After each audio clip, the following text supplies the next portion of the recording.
Hello students, welcome to IAS by Heart. Welcome to today's comprehensive editorial analysis. இன்னைக்கு analysisல இருக்க important articles எல்லாம் பார்க்கலாம். I'll give you the gist of the articles, okay? So let's look at the first article of today, countering a political act that has legal garb. அதாவது இந்த ஆர்டிக்கலில் எதை பற்றி பேசியிருக்காங்க அப்படின்னா செடிஷன் கேசஸ் பற்றி தான் பேசிகிட்டு இருக்காங்க. செடிஷன் அப்படி யாராவது ஒருத்தவங்க மேலே செடிஷன் கேஸ் போடுறாங்க, இவங்க வந்து அரசையோ இல்லை அரசில் வேலை பார்க்குற யாரோ ஒருத்தவங்களை அவமதிச்சிட்டாங்கன்னு போடுறது தான் செடிஷன் கேஸ். அது வந்து it might have some political background. ஒன்று கவர்மெண்ட்டை கிரிட்டிசைஸ் பண்ணால், இல்லைனா கவர்மெண்ட் ஏதாவது தப்பு பண்ணுது அப்படிங்கிறத சொன்னால், இல்லை கவர்மெண்ட் இம்ப்ளிமெண்ட் பண்ணியிருக்க பாலிசிஸ் ஏதாவது தப்பாக இருக்குன்னு சுட்டி காட்டினா அந்த மாதிரி செடிஷன் கேசஸை பயங்கரமாக மிஸ்யூஸ் பண்ணுறாங்க.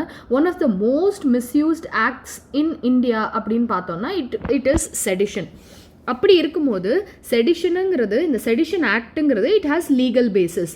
ஆனால் இந்த ஆக்டை ஒருத்தவங்க மேலே நம்ம போடுறோம், அதாவது இம்ப்ளிமெண்ட் பண்ணுறோம், இவங்க செடிஷன் பண்ணிட்டாங்க, செடிஷியஸாக பேசிட்டாங்க, யாராவது ஒருத்தவங்களை வந்து என்ன சொல்கிறது அவமதிச்சிட்டாங்க, கவர்மெண்ட்டே அவமதிச்சிட்டாங்க, அந்த மாதிரிலாம் ஏதாவது ஒன்று சொல்கிறதுக்கு பின்னாடி பொலிட்டிக்கல் மோட்டிவ் இருக்குது. ஸோ பொலிட்டிக்கல் மோட்டிவில் இருக்கிறத ஃபுல்ஃபில் பண்ணிக்கிறதுக்கு லீகல் ஸ்டாண்ட் எடுக்கிறாங்க அப்படிங்கிறது தான் இந்த டைட்டிலோட மீனிங். இப்போ ரீசெண்டாக Aisha Sultana, a filmmaker from Lakshadweep, she was recently booked for offences of sedition and statements prejudicial to the national integrity அப்படின்னு சொல்லிட்டாங்க.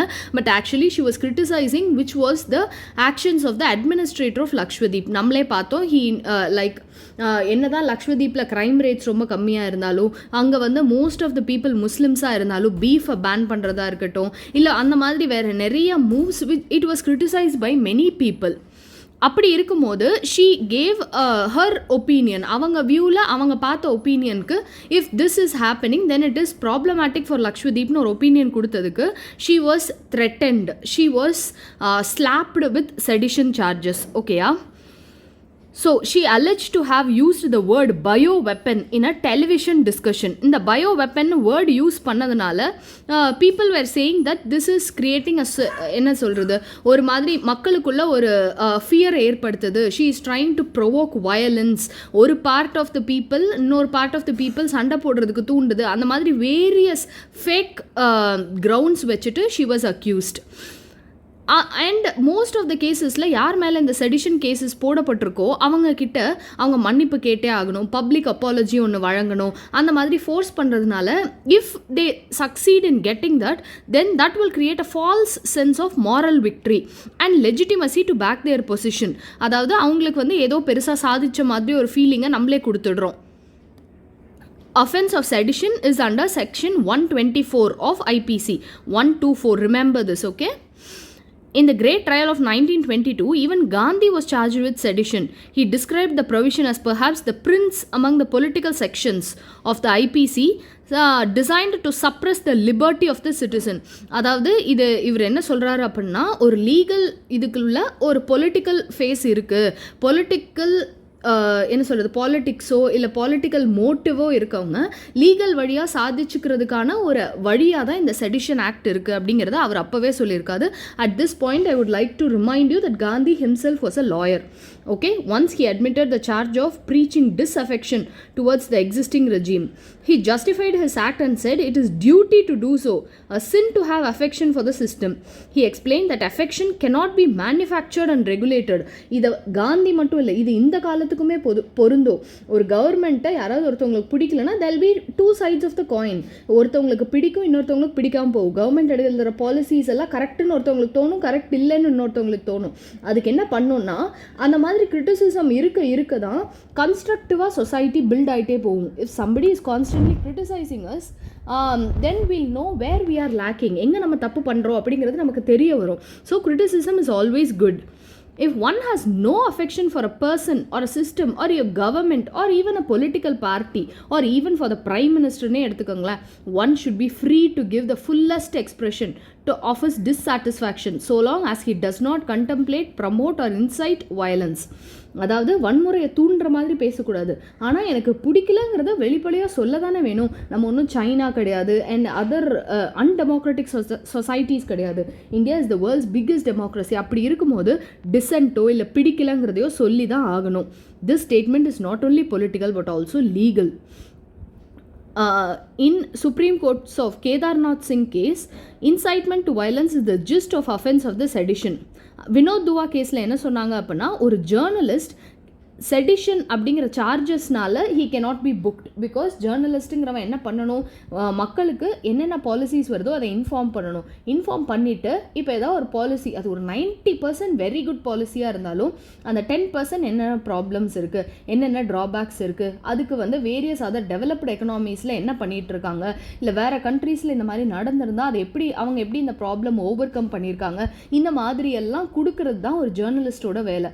அந்த மாதிரி ஒரு டிசன்ட் எக்ஸ்பிரஸ் பண்ணும்போது, இல்லை கவர்மெண்ட் கொடுக்குற ஏதாவது ஒரு பாலிசி சுத்தமாக பிடிக்கலன்னு ஒரு ஜேர்னலிஸ்ட் சொல்கிறாங்கன்னா அதுக்கெல்லாம் செடிஷன்னு நம்ம ஒரு கேஸ் போடக்கூடாது அப்படிங்கிறத தான் சொல்கிறாங்க. The very registration of crimes against political opponents under the draconian law is a political act, though it takes a legal form. இது வந்து பொலிட்டீஷியன்ஸ் ஒரு ரிவெஞ்ச் மாதிரி தான் எடுக்கிறாங்க. ஸோ இது பொலிட்டிக்கலி மோட்டிவேட்டடுங்கிறது நம்ம எல்லாருக்கும் தெரியும். ஆனால் politics in the form of legal. According to National Crime Records Bureau, between 2016 and 2019, 160% increase in the registration of sedition cases. We can see that. Okay, sedition number of cases அதிகமாகிட்டு இருக்கு. ஆனால் conviction, அதாவது எவ்வளோ பேர் உண்மையிலே தப்பு பண்ணியிருக்காங்க, உண்மையிலே வந்து அவங்க வன்முறையை தூண்டியிருக்காங்க, ஆமாம் இவங்களை ஜெயிலில் போடணுன்னு எத்தனை பேர் கன்விக்ட் ஆயிருக்காங்கன்னா 3% தான். இதுக்கு முன்னாடியாவது அட்லீஸ்ட் 1/3 ஆஃப் த கேசஸ் 33% உண்மையிலே செடிஷனாக இருந்தது, அவங்கள அரெஸ்ட் பண்ணிட்டோம், வேணும்னே வன்முறையை தூண்டி மக்கள்கிட்ட இருக்க அந்த அமைதியை கெடுக்கணுங்கிறதுக்காக பண்ண கேசஸாக இருந்தது. ஆனால் இப்போ இருக்கிறதுல only 3% of the cases are conviction. இதுலேருந்து நமக்கு என்ன தெரியுதுன்னா, more number of false cases தான் ரெஜிஸ்டர் ஆகுது அப்படிங்கிறது நமக்கு தெரியுது. The process itself is becoming a punishment. When the charges are under political sections, as Gandhiji eloquently described, they need to be countered with a political praxis as well. Re-educate our judicial institutions constitutionally and historically to ensure dialogic democracy அப்படிங்கிறதா இந்த ஆர்டிக்கிளோட gist. The court said that comments, however strongly worded, எவ்வளோ ஸ்ட்ராங்கான words use பண்ணி நீங்கள் express பண்ணியிருந்தாலும், expressing disapprobation of actions of the government without exciting those feelings which generate or public disorder of violence will not be penal. அதாவது it will not be an offense அப்படிங்கிறத supreme court சொல்லியிருக்கு. In 1995 Balwant Singh case, slogans for independent Sikh nation was found not to be seditious for want of the ingredient of incitement of violence. இதில் எங்களுக்கு வேணும், எங்களுக்கு தனியாக ஒரு sick நாடு வேணும் அப்படின்னு கேட்டதுக்காக இது ஒன்றும் வயலன்ஸை பரப்பலையே, அவங்களுக்கு வேணுங்கிறத அவங்க கேட்குறாங்க அவ்வளவுதானே அப்படின்னு supreme court didn't even see that to be sedition. None of these prominent cases relied on the mere use of words. அதாவது இவங்க இதை சொல்லிட்டாங்க அதனால இது செடிஷன். வெறும் வார்த்தையை வச்சு மக்கள் முடிவு பண்ணல, அந்த வார்த்தை எவ்வளோ பேர் ரீச் ஆகுது, அதில் எவ்வளோ பேர் வயலன்ஸை ஒரு ஆயுதமாக எடுக்கிறாங்க, இந்த மாதிரி ரிசர்ச் பண்ணி அதுக்கப்புறம் தான் இது நடந்தது. ஆனால் இப்போது merely slapping sedition is a problem அப்படிங்கிறத சொல்கிறாங்க. This in a way is the price which the country has to pay for the retention of the law of sedition among other draconian laws. British வந்து இன்னமுமே, நேற்று நம்ம எடிட்டோரியலில் பார்த்தோம், British வந்து ஒரு act அவங்களே வச்சில்ல, ஆனால் நம்ம அதை வச்சுருக்கோம். அதே மாதிரி இன்னொரு ஆக்ட் தான் இந்த செடிஷன் ஆக்ட். இந்த செடிஷன் ஆக்ட் பிரிட்டிஷ் இது தூக்கிட்டாங்க, ஆனால் அவங்க அந்த காலத்தில் இந்தியன் ஃப்ரீடமோ இல்லை இந்தியன் ப்ரெஸ்ஸோ இல்லை இந்தியன் சிட்டிசன்ஸ்க்கு ஒரு வாய்ஸோ இருக்கக்கூடாதுங்கிற ஒரு மோட்டிவ்ல போட்ட இந்த ஆக்டை இன்னமுமே நம்ம ரீட்டைன் பண்ணிட்டு இருக்கோம். சுப்ரீம் கோர்ட் ஆஃப் இந்தியா அந்த ஹை கோர்ட் ஷுட் டேக் சுவமோட்டோ, அதாவது தாங்களாக இந்த கேஸ் எடுத்துக்கிட்டு இந்த மாதிரி ட்ரெக்கோனியன் லாஸ் வந்து மக்களோட ஃப்ரீடமை சப்ரெஸ் பண்ணுது அப்படிங்கிறதுக்காக நம்ம இதை பண்ணணும். ஜுடிஷியல் ஆக்டிவிசம், அதாவது judiciary which is very active, அந்த மாதிரி it is necessary during this time அப்படிங்கிறதா இந்த ஆர்டிக்கிளோட just. The picture is clear. It is a top-down misinformation. Already நம்ம misinformation, disinformation இது எல்லாத்துக்கும் என்னென்ன டிஃப்ரென்ஸ் அப்படிங்கிறத நம்ம வந்து நம்ம எடிட்டோரியல் வீடியோஸில் அடிக்கடி பார்த்துருக்கோம். ஸோ இந்த ஆர்டிக்கிளோட ஜிஸ்ட் என்னன்னு பார்த்தீங்கன்னா, மோஸ்ட் ஆஃப் த பீப்புள் கிட்ட சர்வே எடுக்கும்போது they are very much aware. நமக்கு தப்பாக இன்ஃபர்மேஷன் வருது. ஃபார் எக்ஸாம்பிள், இதை சாப்பிட்டா கொரோனா போயிடும், மிளகு ரசம் சாப்பிட்டா கொரோனா வைரஸ் போயிடும், இல்லைனா கவ் யூரின், கவ் டங் இதில் செஞ்ச ப்ராடக்ட்ஸ்னால கொரோனா போயிடும், இல்லைனா இந்தியன் மெடிக்கல் அசோசியேஷன் வந்து என்ன சொல்கிறது, ஒரு ஆத்தென்டிசிட்டி கொடுக்காத ஒரு ப்ராடக்ட்ஸுக்கு கூட இதை சாப்பிட்டா கொரோனா வைரஸ் அழிச்சிடலாம், அந்த மாதிரியெல்லாம் மிஸ்இன்ஃபர்மேஷன், தப்பான இன்ஃபர்மேஷனை பரப்புறது, வேணும்னே சில பொலிட்டிக்கல் பார்ட்டிஸ் அதுக்கு பின்னாடி இருக்குது அப்படிங்கிறத மக்கள் தெரியுது. அவங்களுக்கு இது டாப் டவுன் மேலேருந்து இன்ஸ்ட்ரக்ஷன் வந்து தான் கடைசியில் காமன் மேனோட ஃபேஸ்புக் பேஜ்லேயோ வாட்ஸ்அப்லேயோ இது பரவுது அப்படிங்கிறது மக்களுக்கு தெரிஞ்சிருக்கு அப்படிங்கிறதா இந்த ஆர்டிக்கிளோட ஜஸ்ட். Network propaganda, அதாவது people are trying to form a network and then doing it, where misinformation is spread by some top politicians and people are very much aware of it அப்படிங்கிறதா இதோட gist. If authorities in India are serious about addressing misinformation, they might take a cue from the fact that much of the Indian public clearly recognize that misinformation comes from the top and spend less time worrying about activists, journalists, Twitter and much more about them. So people are very much aware. இதுக்கு பின்னாடி politicians தான் இருக்காங்க. It is motivated by them அப்படிங்கிறது மக்களுக்கு தெரியுது அப்படிங்கிறதா இதில் சொல்கிறாங்க. Moving on to the next one, the threat of third wave and new variants make speedy, complete inoculation priority. So இந்த ஆர்டிக்கலில் என்ன சொல்கிறாங்க அப்படின்னா, என்னதான் நம்ம number of vaccination 8.6 million doses of vaccination single டேக்கு நம்ம கொடுத்துருந்தாலும் திஸ் இஸ் நாட் இனஃப். இன்னமுமே நம்ம ஆல் அடல்ட்டை நம்ம வேக்சினேட் பண்ணுறதுக்கு this will not be enough அப்படிங்கிறதா சொல்கிறாங்க.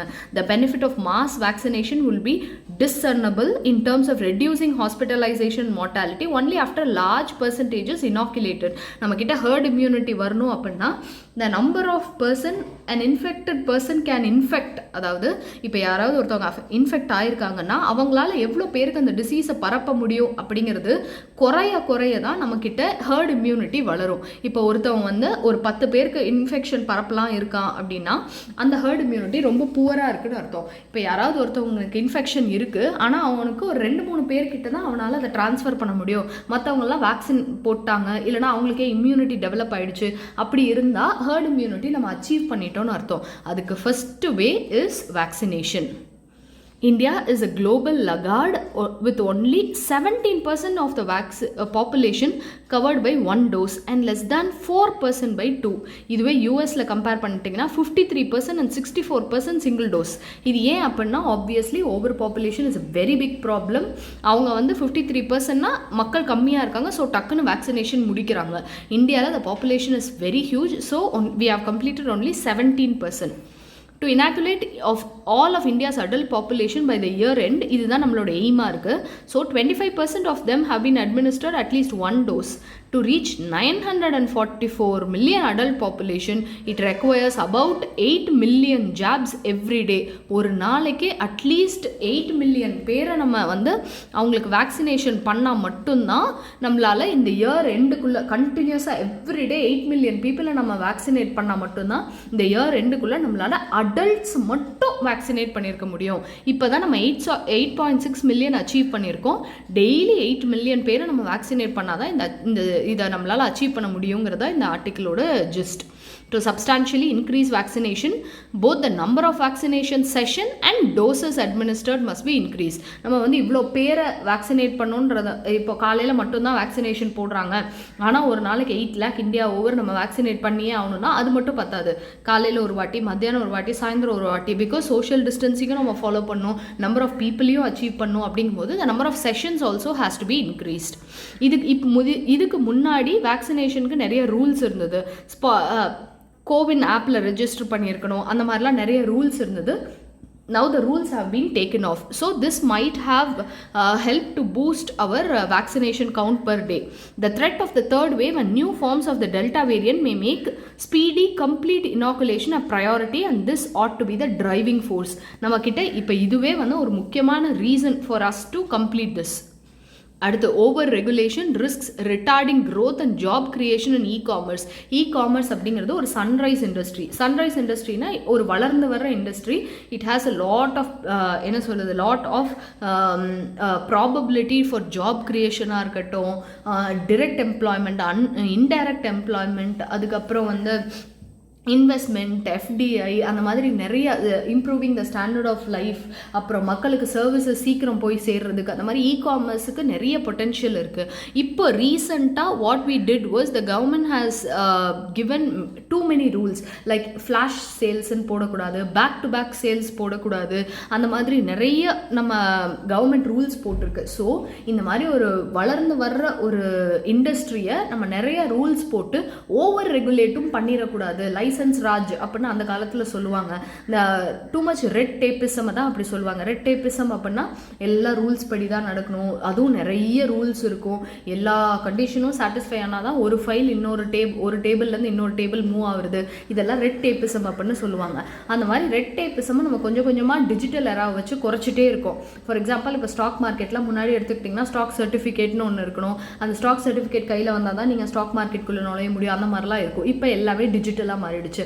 அந்த மாதிரி கொஞ்சம் கொஞ்சமாக நம்ம ரெட் டேப்ஸ் நம்ம குறைச்சிட்டே வரும்போது ஓவர் ரெகுலேஷன்னால இப்படி ஒரு வளர்ந்து வர industry which has high potential of investment, high potential of employment, அந்த மாதிரி நிறைய இருக்கிற ஒரு இண்டஸ்ட்ரியை நம்ம ஓவர் ரெகுலேட் பண்ணிடக்கூடாது அப்படிங்கிறதா இந்த ஆர்டிக்கிளோட just read the highlighted portions. Okay, அடுத்து the politics of an aerial snare. இப்போ ரீசெண்டாக என்ன நடந்தது அப்படின்னா, ஒரு Belarus journalist, okay, he is a journalist in Belarus, he was very critical of the government. இவன் வந்து பெலாரஸ் விட்டு என்ன சொல்கிறது, he left Belarus in his very young age. அப்போ வந்து he went to another country and he was trying to go and attend a conference. Okay, அந்த conference attend பண்ண போகும்போது what happened was, அந்த ஃப்ளைட் வந்து பெலாரஸோட ஏர் ஸ்பேஸ் வழியாக போகும்போது, பெலாரஸ்க்கு மேலே ஃப்ளை ஆகும்போது ஒரு பாம்பு த்ரெட் வந்துருச்சு. அதனால இமீடியட்டாக நம்ம வந்து ஃப்ளைட்டை லேண்ட் பண்ணியே ஆகணும் அப்படின்னு சொல்லிட்டு அந்த ஃப்ளைட்டை பெலாரஸில் லேண்ட் பண்ணிட்டாங்க. கரெக்டாக அப்போ போலீஸ் வந்து என்ன பண்ணிடுச்சு, இவரை வந்து அரெஸ்ட் பண்ணிடுச்சு. நீங்கள் வந்து பெலாரஸ் கவர்மெண்ட் பற்றி நிறையா கிரிட்டிசைஸ் பண்ணியிருக்கீங்க, உங்களை வந்து செடிஷியஸ் சார்ஜஸில் நாங்கள் அரெஸ்ட் பண்ணுறோம் அப்படின்னு அரெஸ்ட் பண்ணிட்டாங்க. இந்த மாதிரி ஒரு அன்எத்திக்கல் மீன்ஸில், அதாவது ஃபேக்காக ஒரு பாம்பு த்ரெட் வந்திருக்குன்னு சொல்லி மற்ற பேசஞ்சர்ஸோட டைமை வேஸ்ட் பண்ணி அவங்களுக்கு இன்கன்வீனியன்ஸ் கிரியேட் பண்ணி அவங்கள பயமுறுத்தி இந்த ஒரு பர்சன் அரெஸ்ட் பண்ணுறதுக்கு, இந்த மாதிரி அன்எத்திக்கலாக பண்ணுறது கரெக்டாக தப்பா, இதை ரெகுலேட் பண்ணுறதுக்கு எதுவுமே இல்லையா, இல்லை இருக்குது அப்படின்னா what are the things that we have அப்படிங்கிறது தான் இந்த ஆர்டிக்கலில் டிஸ்கஸ் பண்ணியிருக்கோம். Pressure to divert passenger airport from preordained flight. அதாவது இங்கே டு இங்கே தான் அந்த ஃப்ளைட் போகும் அப்படின்னா திடீர்னு ஒரு கால் வந்து இங்கேயே லேண்ட் பண்ணுங்க, அப்படி சடனாக ஒரு செக்யூரிட்டி ரீசனை ஃபேக்காக காட்டி இந்த மாதிரி பண்ணுறது it is totally unethical. Generally speaking, international law grants sovereignty to nations over their airspace. அது அப்படின்னா என்னன்னா, இப்போ இதுதான் இந்தியா அப்படின்னு வச்சுக்கோங்களேன், இதுதான் இந்தியானா இந்தியாவுக்கு மேலே இருக்க air ஸ்பேஸும் it belongs to India. அதே மாதிரி இப்போ இதுதான் இந்தியாவோட கோஸ்ட்டுன்னு வச்சுக்கோங்களேன். இந்தியாவோட கோஸ்ட்னா இங்கேருந்து 12 நாட்டிக்கல் மைல்ஸ்க்கு டெரிட்டோரியல் வாட்டர்ஸ், அப்புறம் கண்டிகுவஸ் ஜோன், அப்புறம் 200 நாட்டிக்கல் மைல்ஸ்க்கு நம்ம வந்து எக்ஸ்க்ளூசிவ் எக்கனாமிக் ஜோன், இந்த மாதிரி வாட்டருக்கு மேரிடைம் பவுண்டரி எப்படி நம்ம வச்சுருக்கோமோ அதே மாதிரி ஒரு கண்ட்ரியோட பவுண்டரிக்கு மேலே இருக்க ஏர் ஸ்பேஸும் that belongs to the country. So இப்போது பாகிஸ்தான்லேருந்து ஒரு ஃப்ளைட்டு இந்தியா வழியாக பங்களாதேஷ் ரீச் ஆகணும் அப்படின்னு நினச்சா it has to ask permission to enter the Indian air space. ஓகேயா, அந்த மாதிரி every country has its own air space. அந்த மாதிரி இருக்கும்போது the convention on international civil aviation, better known as the Chicago convention of 1944, இதுக்கு வந்து Belarus signatory. It prohibits any unlawful intervention against civilian aircraft. Once a flight has landed, Article 16 provides the host country the right to board, search aircraft. இது வந்து இன்னொரு என்ன சொல்கிறது, இது வந்து இன்னொரு right that is available in this. என்னென்னா, இப்போ ஒரு ஃப்ளைட் வந்து உங்கள் டெரிட்டரியில் லேண்ட் ஆகுதுன்னா அந்த கவர்மெண்ட்டுக்கு அந்த ஃப்ளைட்டை சர்ச் பண்ணுறதுக்கோ இல்லை வந்து அந்த ஃப்ளைட்டில் வந்து ஏதாவது முக்கியமான பர்சனாலிட்டிஸ் ஏறுறதுக்கோ the government has the right. ஆனால் Chicago Convention applies only to civilian aircraft. In this case, a national carrier, Belarus or Belarusian Airlines, is not involved, though it is part of the targeted sanctions. இந்த மாதிரி இதில் நிறைய problem இருக்குது. இந்த மாதிரி இது நடக்கிறது இது ஃபர்ஸ்ட் டைம் கிடையாது, இதுக்கு முன்னாடியே ஒரு தடவை இந்த மாதிரி நடந்திருக்கு. So what we have to do, what are the things that International civil Aviation Organisation has to do அப்படிங்கிறத இதில் சொல்லியிருக்காங்க. International Court of Justice does consider ICAO related cases. ஆனால் நமக்கு தெரியும் ICJ கொடுக்குற வேர்டிக்ட் எல்லாம் it cannot be enforced, it can only advise. United Nations Security Council is a divided house. In any case, it does not consider unlisted agenda unless the case is a major threat to peace and security. அப்படி இல்லைனா UNSC-க்கும் போக முடியாது, அதே மாதிரி international court of ஜஸ்டிஸ்க்கும் போக முடியாது. So what we have to do அப்படிங்கிறத இதில் சொல்கிறாங்க. Moving on to the next article, chores and conversations, how to keep children engaged. இந்த பேண்டமிக்கில் நமக்கு தெரியும் children are not able to go to school. அதே சமயம் அவங்களால வீட்லேயுமே இருக்க முடியல. ஆனால் வீட்டில் இருக்கிற இப்போ ஐடி ப்ரொஃபஷனல்ஸாக இருக்கட்டும், இல்லை ஒர்க்கிங், ஈவன் டீச்சர்ஸாக பேரண்ட்ஸ் இருந்தாங்கன்னா கூட தே ஹாவ் ஒர்க்ஸ். ஆனால் ஸ்டூடெண்ட்ஸ் ஆர் டிஸ்எங்கேஜ். அவங்களுக்கு இப்போ பெருசாக ஒர்க்கோ இல்லை, ஹோம் ஒர்க் இல்லை, ரெகுலராக மானிட்டர் பண்ணுறதுக்கு டீச்சர்ஸ் இல்லை. அப்படி இருக்கும்போது எந்த அளவுக்கு தே வில் பி அஃபெக்டட், சில்ட்ரனோட பெர்ஸ்பெக்டிவ்ல இது எப்படி பார்க்கலாம் அப்படிங்கிறத இதில் சொல்லியிருக்காங்க. Once the pandemic ends, the great challenge is to cure the children of the screen addiction. Because என்ன பண்ணுறதுன்னு தெரில, பேரண்ட்ஸ் ஆர் ஒர்க் ஃப்ரம் ஹோமில் இருக்காங்க 2 பேர். அப்படி இருக்கும்போது இல்லை பேரண்ட்ஸ் ஆர் வெரி பிஸி. அப்படி இருக்கும்போது what the children are doing, they are being in the phone all the time. இந்த ஸ்க்ரீன் அடிக்ஷனை நம்ம க்யூர் பண்ணுறது தான் இந்த பேண்டமிக் முடிச்சதும் major problem with regard to சில்ட்ரனாக இருக்கும் அப்படிங்கிறத இதில் சொல்கிறாங்க. அப்படி நம்ம அதை க்யூர் பண்ண வித்ட்ராயல் சிம்டம்ஸ்லாம் இருக்கும், லைக் லோன்லினஸ், டிப்ரெஷன், ஃபோன் வேணும்னு அடம் பிடிக்கிறது, ஃபோன் இருந்தால் தான் சாப்பிடுவேன்னு சொல்கிறது, இந்த மாதிரி ப்ராப்ளம்ஸ் எல்லாம் இருக்கும். இதை we have to do this அப்படிங்கிறத சொல்கிறாங்க. அதே மாதிரி another important problem that children are facing is special needs children இருப்பாங்க. ஃபார் எக்ஸாம்பிள் டிஸ்லெக்ஸியா இல்லைனா ஸ்லோ லேர்னர்ஸ் அந்த மாதிரி இருப்பாங்க. இதுக்கு முன்னாடி நம்ம ட்ரெடிஷ்னல் சிஸ்டமில் டீச்சர் எல்லாருக்கும் சொல்லி கொடுத்துட்டு அதுக்கப்புறமா அந்த சில்ட்ரனை தனியாக கவனிப்பாங்க. இப்போ எவ்ரி திங் ஹாஸ் பிகம் ஆன்லைனுங்கும் போது இந்த ஸ்பெஷல் நீட்ஸ் இருக்க children they are facing very much difficulties. Like teachers பக்கத்தில் இல்லை, பேரண்ட்ஸால் எப்போவுமே பார்க்க முடியல, அவங்களால சமாளிக்கவும் முடியல, அந்த டீச்சருக்கும் அந்த ஸ்டூடெண்ட்க்கும் இருந்த அண்டர்ஸ்டாண்டிங் இஸ் கெட்டிங் மிஸ்ட். இந்த மாதிரி நிறைய ப்ராப்ளம் இருக்குது. அந்த parents are very much over burden. There have been challenges in learning in the absence of laboratories and field visit. முன்னாடியாவது அட்லீஸ்ட் ஃபிசிக்ஸ், கெமிஸ்ட்ரி லெபார்டரி இருக்கும், ஏதாவது புரியலன்னா உடனே விசிட்ஸ் போவாங்க, ஃபீல்டு விசிட். இப்போ அதெல்லாமுமே எதுவுமே கிடையாது. Pandemic has exacerbated the divide between the rich and poor. யாரால் முடியுதோ, யாரோட அப்பா அம்மா பணக்காரங்களாக இருக்காங்களோ, யாருக்கு வீட்டில் வசதி இருக்கோ அவங்களால மட்டும்தான் ஸ்மார்ட் ஃபோன்ஸ் வாங்க முடியுது, இன்டர்நெட் ரீசார்ஜ் பண்ண முடியுது, ஆன்லைன் கிளாஸஸ் அட்டன் பண்ண முடியுது.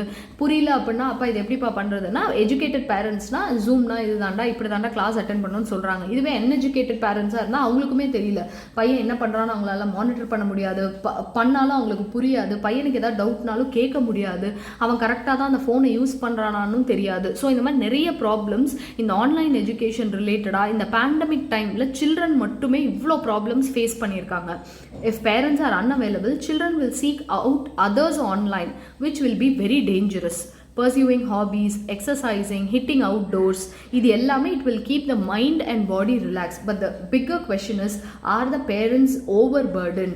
If they are overburdened, what is the solution? இந்த pandemic முடியறதுக்குள்ள இது திரும்ப ரெக்கர் ஆகாமல் இருக்கிறதுக்கு what we have to do அப்படிங்கிறத we have to find a solution. Okay, and moving on to this data, when lockdowns were imposed for the second time, 92% of the workers did not receive any money from their employer, according to the recent report. Swan oda recent report padi paatha 92% of the people they did not receive any money. The results are based on இது இவ்வளோ பேர்கிட்ட எடுத்த survey அப்படின்னு சொல்கிறாங்க.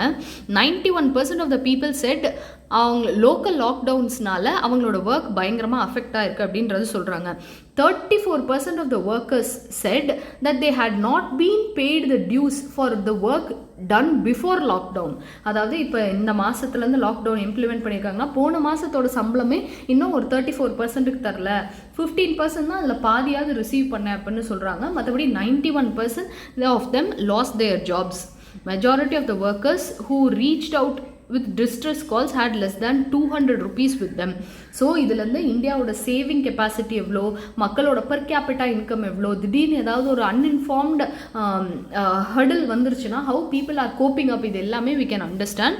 இதுக்கெல்லாம் என்ன பண்ணும், ஒரு சோஷியல் செக்யூரிட்டி நெட் இருக்கணும், அதுக்கு யூனிவர்சல் பேசிக் இன்கமாக இருக்கலாம், இல்லைனா நரேகாவோட நம்பர் ஆஃப் ஒர்க்கிங் டேஸை இன்க்ரீஸ் பண்ணுறதா இருக்கட்டும், இந்த மாதிரி புவர் பீப்புளுக்கு ஏற்ற மாதிரி we have to do something அப்படிங்கிறதா இதில் சொல்கிறாங்க. Moving on to the last article of today, tackling Hindutva bugbear. இதில் என்ன சொல்கிறாங்க அப்படின்னா, தலித் முஸ்லிம் அலையன்சஸ் ஆர் நாட் இனஃப் அதாவது பீப்புள் ஹூ ஆர் மார்ஜினலைஸ்ட் அப்படின்னு நம்ம எடுத்துக்கிட்டு தலித் அண்ட் முஸ்லீம் இவங்க 2 பேர் தான் மார்ஜினலைஸ்ட். இவங்க 2 பேரும் ஒரு அலையன்ஸ் போட்டாங்கன்னா இந்த மாதிரி மார்ஜினலைஸ் கம்யூனிட்டியே இருக்காது அப்படின்னு நம்ம சொல்லிட முடியாது. Because what we have to do is the upper caste Hindus, they also have to come and make sure that these marginalized people do not face any more rejection or ostracizing from the society அப்படிங்கிறதா இதில் சொல்கிறாங்க. இந்தியாவில் Muslims constitute 14% of the population, whereas Dalits constitute 16% as per the 2011 census. இப்போ அடிக்கடி what we are seeing is very much the news of polarization is being portrayed in news channels. This triggers asymmetric counter polarization. இப்போ வந்து பயங்கரமாக வந்து majority population அவங்களோட எத்திக்ஸோ அவங்களோட சிம்பிள்ஸோ இல்லை அவங்களோட ப்ராக்டிசஸோ அவங்களோட பிலீஃப் சிஸ்டமோ மற்றவங்க மேலே திணிக்க ஆரம்பித்தாங்க அப்படின்னா there will be surely a counter polarisation. Minority people they will try to make sure that they are not even more marginalised. ஸோ இந்த போலரைசேஷனுக்கும் கவுண்டர் போலரைசேஷனுக்கு நடுவுலையுமே எப்போவுமே இந்த சொசைட்டி இருக்கும். We have to make sure that the policies of the western states are contributed. அதுவும் முக்கியமாக இந்த 9/11 எராக்கு அப்புறம் இஸ்லாமோஃபோபியா ரொம்ப அதிகமாகிடுச்சு. இஸ்லாமிஸ்ட்னாலே டெரரிஸ்ட்னு பார்க்குறதா இருக்கட்டும், இல்லை what ever they do it will be something related. அதே மாதிரி அவங்கள எங்கேயாவது பப்ளிக் பிளேசஸில் பார்த்தா அவங்கள வந்து தனியாக ஒரு டிஃப்ரெண்ட்டாக ட்ரீட் பண்ணுறதா இருக்கட்டும். So this has given rise to very much of Islamophobia. Corona வைரஸ்னால ஜெனோஃபோபியாவும் கூட இப்போ இன்க்ரீஸ் ஆயிடுச்சு. ஃபாரின் நேஷனல்ஸ் பார்த்தாலே இல்லை என்ன சொல்ற சைனீஸ் நேஷனல்ஸ் பார்த்தா அவங்கள டிஃப்ரெண்ட்டாக ட்ரீட் பண்ணுறது, go back to your own கண்ட்ரின்னு ஸ்லோகன்ஸ் பாடுறது, இந்த மாதிரி ஜெனோஃபோபியாவும் இப்போ இன்க்ரீஸ் ஆயிருக்கு. We have to understand that the whole world is one family. வாசுதைவ குடும்பக்கம், that is our motto. Indian ட்ரெடிஷனில் which we have followed. The world is one global village அப்படிங்கிறத நம்ம எப்போ அண்டர்ஸ்டாண்ட் பண்ணிக்கிறோமோ அப்போ தான் இந்த மார்ஜினலைசேஷன், டிஸ்கிரிமினேஷன், ஆஸ்ட்ரசைசேஷன் இது எல்லாமே குறையும். The paradox of Indian democracy is that upper caste Hindus, a tiny minority, control the power of all the spheres. இது வந்து இந்தியன் சொசைட்டியில் இருக்க பாரடாக்ஸ் அப்படிங்கிறதா இந்த ஆர்டிக்கிளோட gist. So with this, I hope I have covered all the important articles and given you the gist of the day. So that's all for today. Tune in tomorrow for tomorrow's news. You can find this highlighted newspaper PDF from our blog. The link is given in the description box below. So that's all for today. Thank you.